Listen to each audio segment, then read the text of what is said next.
बाबा साहब अंबेडकर जी की जयंती को लेकर और उप मुख्यमंत्री जी पहुंचे, पूर्व मुख्यमंत्री, क्या कहना है? देखिए, आप सभी पत्रकार बंधुओं का मैं बहुत बहुत धन्यवाद करना चाहता हूं, जो आपने कार्यक्रम को अपने अपने चैनलों के माध्यम से और मजबूती देने का काम किया। आज का ये कार्यक्रम डॉक्टर भीमराव अंबेडकर पार्क सेवा समिति के सौजन्य से हुआ, जिसकी कमेटी में मैं भी एक छोटा सा सदस्य हूं, और कमेटी के एक एक साथी ने बड़ी मजबूती के साथ पिछले 15-20 दिनों से काम करने का काम किया। जैसे कि देखने को मिलता है कि भाई कमेटियों में हाँ ठीक है, काम करेंगे, प्रोग्राम को करेंगे, लेकिन एक एक साथियों ने जैसे अपने घर में कोई शादी ब्याह का कोई प्रोग्राम होता है उस तरीके से जिम्मेदारियां निभाई। और ये भव्य कार्यक्रम, इतना भव्य कार्यक्रम हुआ कि जिसकी हमें भी उम्मीद नहीं थी कि भाई इस तरीके का कार्यक्रम हो पाएगा। लेकिन हमने पिछले 2-3-4 दिन पहले एक मीटिंग की थी भाई कमेटी के साथियों की, भाई ज़्यादा तो नहीं, फरीदाबाद के अंदर एक ऐतिहासिक कार्यक्रम करने की पूरी कोशिश करेंगे।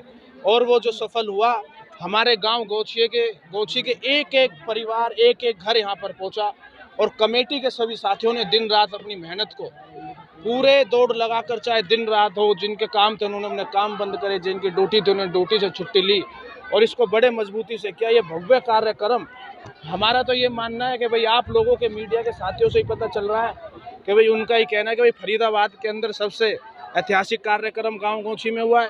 और मुझे उम्मीद है कि भाई इससे डबल आने वाली 2025 में बाबा साहब डॉक्टर भीमराव अम्बेडकर जी की जयंती पर पता चल रहा है कि भाई 5 से 7 हज़ार लोग कार्यक्रम में थे, कम से कम 12, 14, 15 हज़ार लोगों का कार्यक्रम अगले साल और बढ़ चढ़ कर करने का काम नीरज जी, करेंगे। बात करें, शहर में तमाम रैलियां थी, आज जनसभाएं थी, और उसके बावजूद भी हजार तादाद में लोग आपके साथ आए।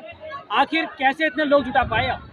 देखिए, मुझे परसों पता चला था कि भाई और भी बहुत रैलियां हैं जी, भाई, भीम आर्मी की भी रैलियां हैं और जो तमाम संगठन है सबकी रैलियां हैं, और पता चला कि भाई बजरंग दल की भी बहुत रैलियां हैं। जी, मैंने सभी साथियों को, भाई सभी साथी पढ़े लिखे हैं, अच्छे होशियार हैं, उनसे एक ही बात बोली थी कि भाई कहाँ क्या हो रहा है उस चीज़ को भूल जाओ, हमें यहाँ क्या करना है उस चीज़ पर ज़्यादा ध्यान दो।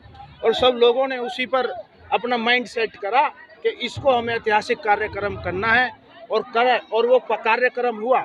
मुझे इस बात की बहुत खुशी है कि हमारे गाँव गोची का एक एक घर, चाहे बच्चा हो, चाहे बड़े बुजुर्ग हो, चाहे महिला हो, हमारे साथ थे।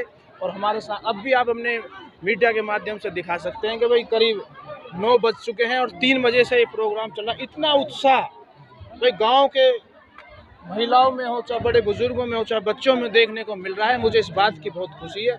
मैं पूरे गांव का और डॉक्टर भीमराव अंबेडकर पार्क सेवा समिति के एक एक उस कार्यकर्ता का बहुत बहुत धन्यवाद करता हूं, जो पिछले 5, 6, 10, 15 दिनों से अपनी मजबूती के साथ अपनी मेहनत कर रहे थे। उनका बहुत बहुत धन्यवाद करता हूँ। जिस तरीके से देखिए आज पूरे तमाम लोगों को जो जोड़ा है, लेकिन यहाँ से मन से यहाँ भीमराव अंबेडकर पार्क और उस चीज़ की भी कहीं कहीं इशारे में मुख्यमंत्री उप मुख्यमंत्री जी से कहा है।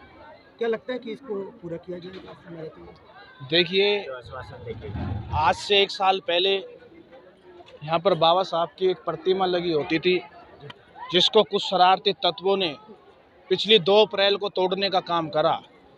मैं उन सभी साथियों का, वो बेशक से हमारा उन्होंने अपमान करा, भाई हमारे समाज का अपमान करा, हमारे गांव का अपमान करा, फिर भी मैं उनका बहुत बहुत धन्यवाद करना चाहता हूं। धन्यवाद वो इसलिए है कि भाई वो उस प्रतिमा को टूटने के बाद हमारा पूरा गांव इतना जागरूक हुआ है, इतनी एकता दिखाने का काम किया।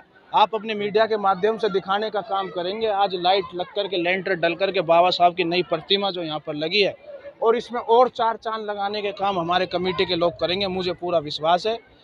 देखिए, सरकार में नहीं है, फिर भी हमने उनके आगे अपनी मांग रखने का काम करा है। देखेंगे आने वाले टाइम में क्या होगा, जो होगा नहीं होगा, लेकिन मुझे अपनी कमेटी के साथियों पर, अपने गांव के साथियों पर पूरा विश्वास है कि इस पार्क को भव्य पार्क बनाकर ही हम दम लेंगे।